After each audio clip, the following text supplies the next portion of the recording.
Ano ga pare, panibagong video na naman tayo mga gar. Ngayong araw ay i-interviewin natin si Ginoong Ronaldo P. Perez, Municipal Planning Development Coordinator ng San Teodoro, Oriental Mindoro mga par. Paano nga ba nagsisimula ang pagpaplano sa isang munisipyo mga gar? Tara, samahan nyo kami. Alamin natin. Let's go!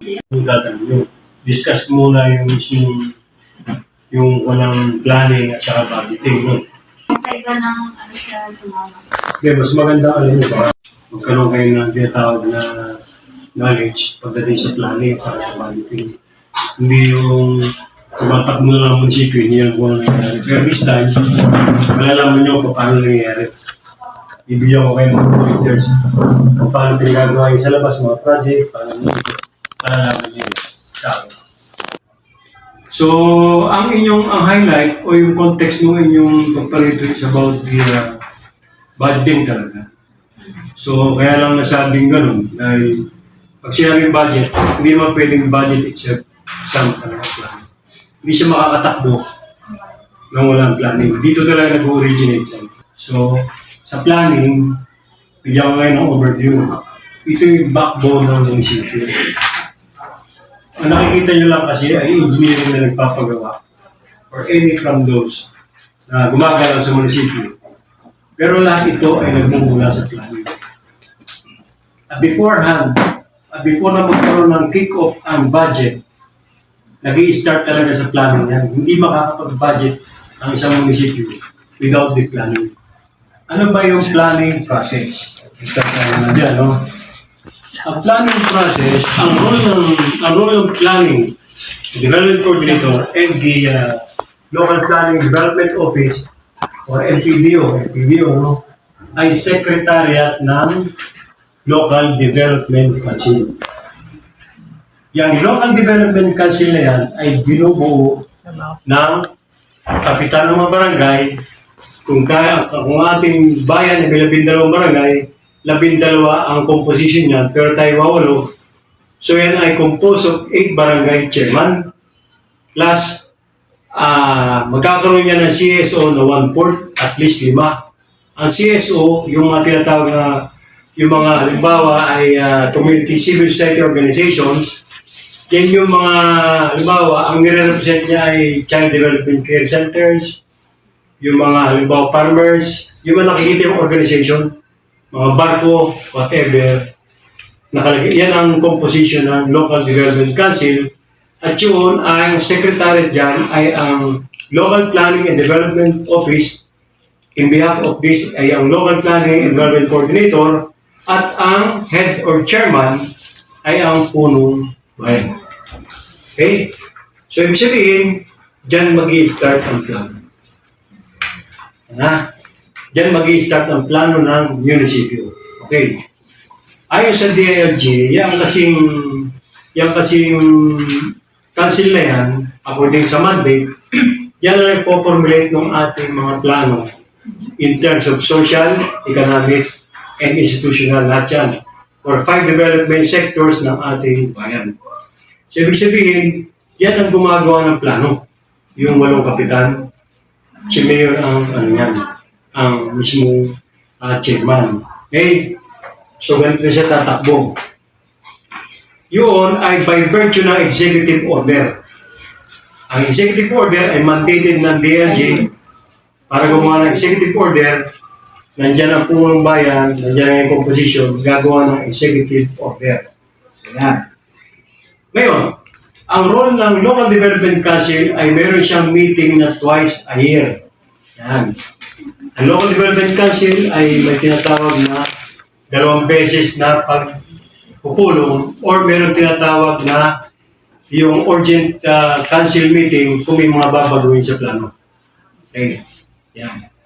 So, umpisan ulit natin sa plano, no?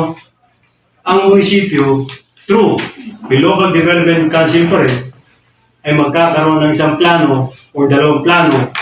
Yung 2 plano na yan, ang mandated plan sa ating bayan. Ang tawag dyan ay Comprehensive Land Use Plan at saka yung Comprehensive Development Plan. Okay?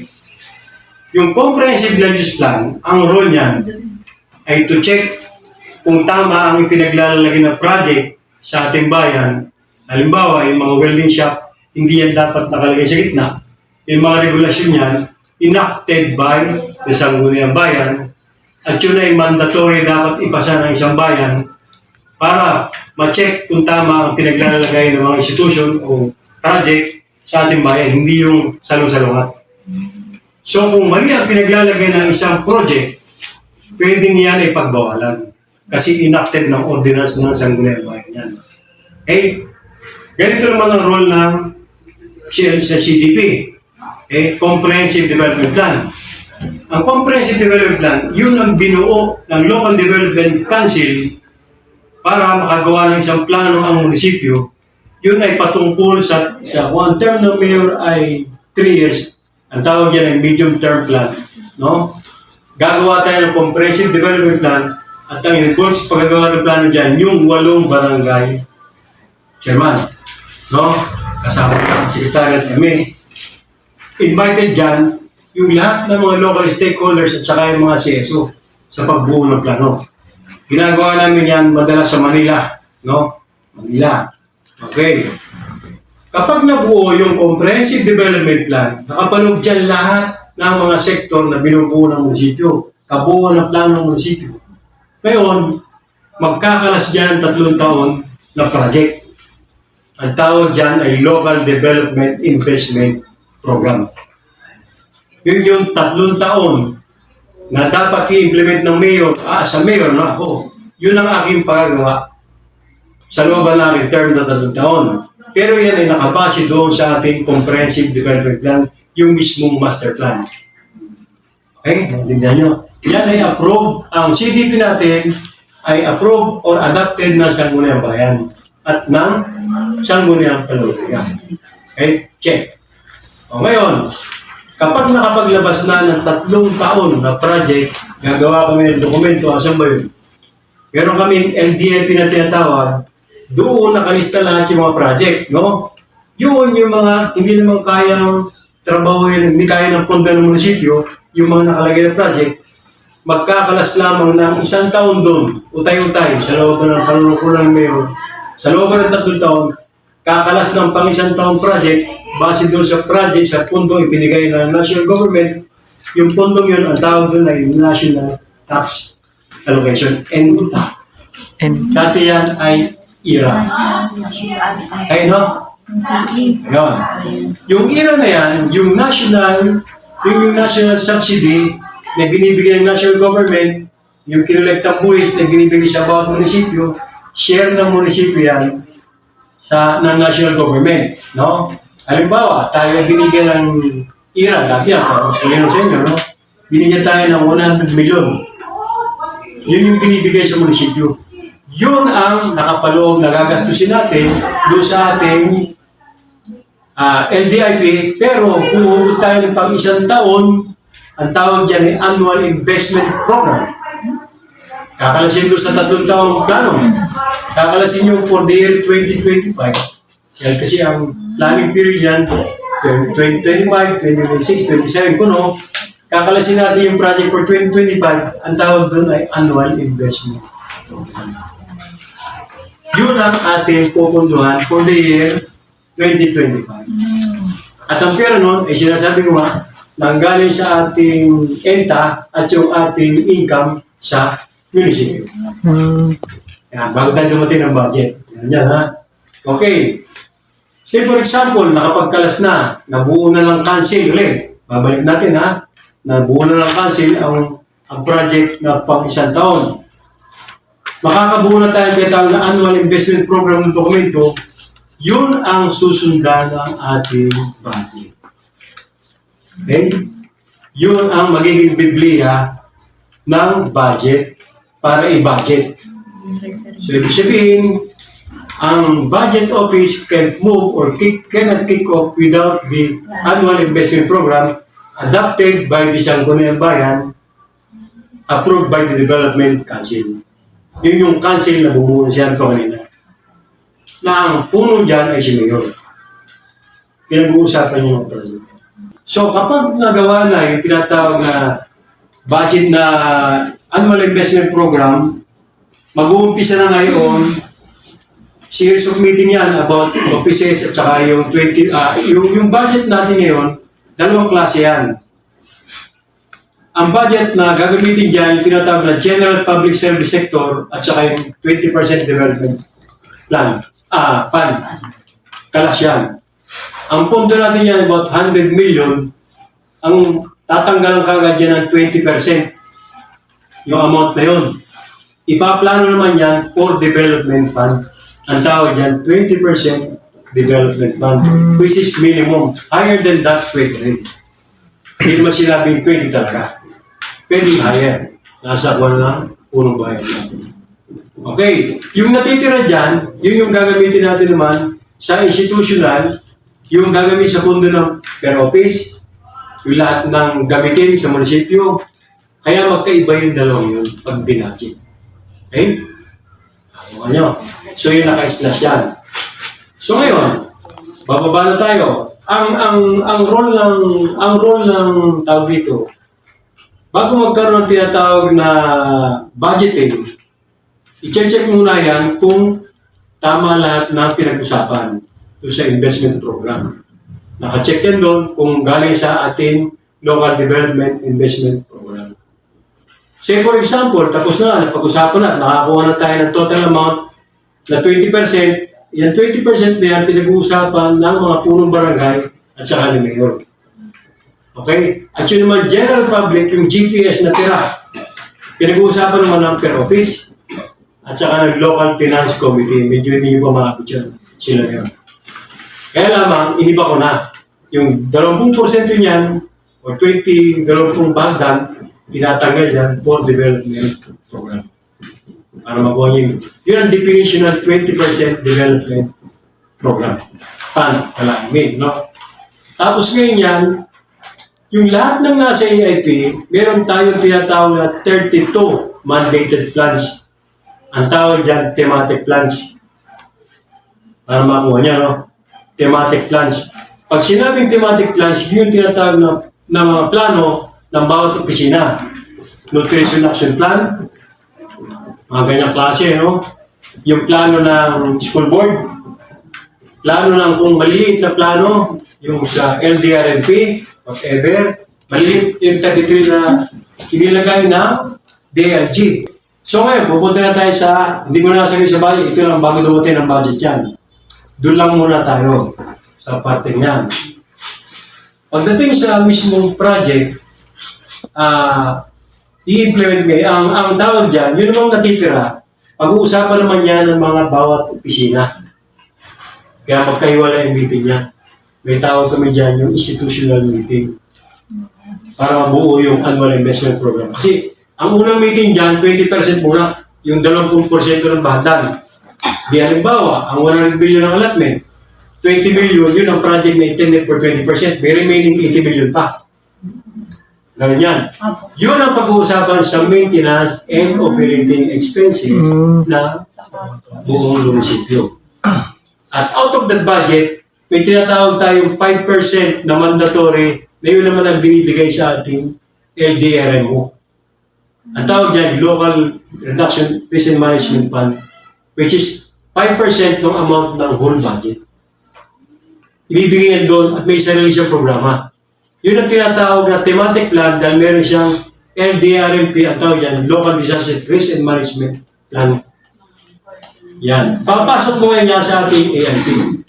Kasi meron sila. Oh, yan. Yung Nutrition Action Plan ng Health, merong nakalagay siya for day 2020, ipapasok nila yun.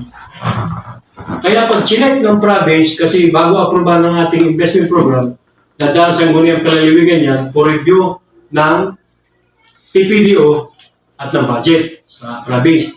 Hindi ito basta ina-approve lang dito. Napakahirap na gawain ito. Pag nagkamali kami rito, tenga ang budget na siya dito. Hindi kayo makakapagpalit.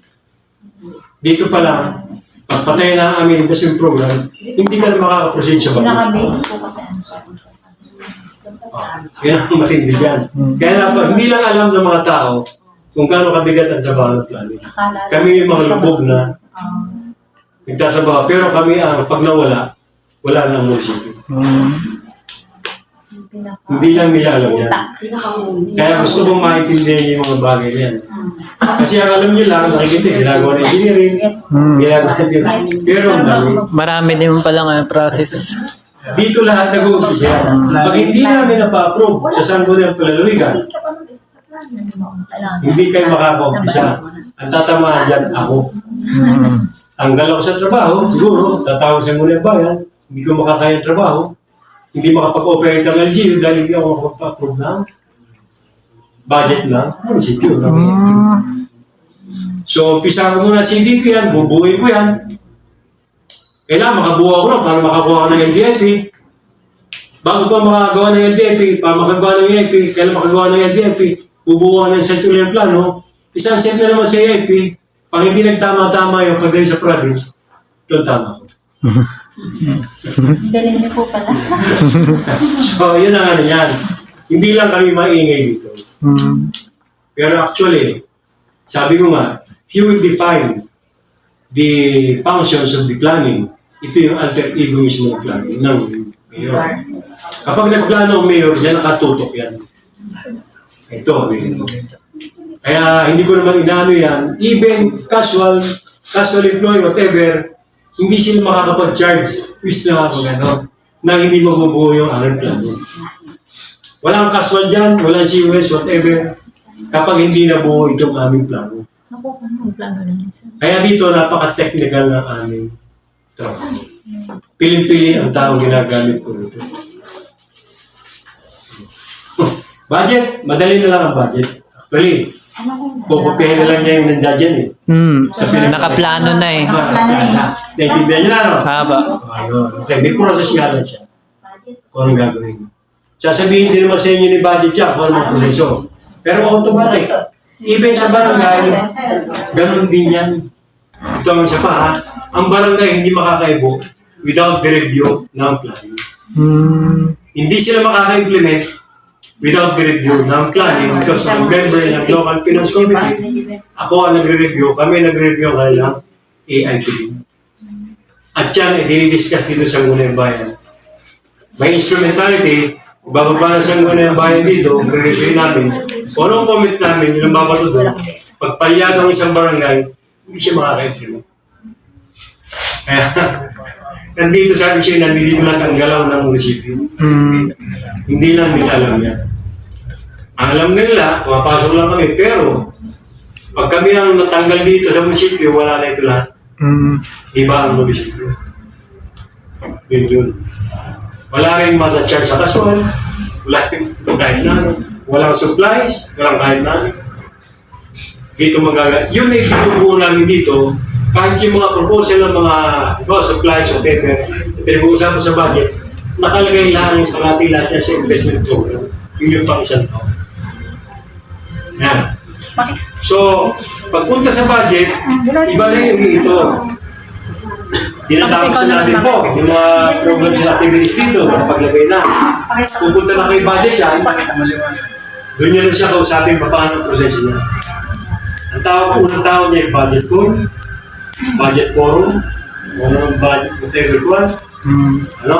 Hindi ko rin palinawanan pero alam ko rin yun. Kasi synchronize siya yan. Parang-parang kami may training niya.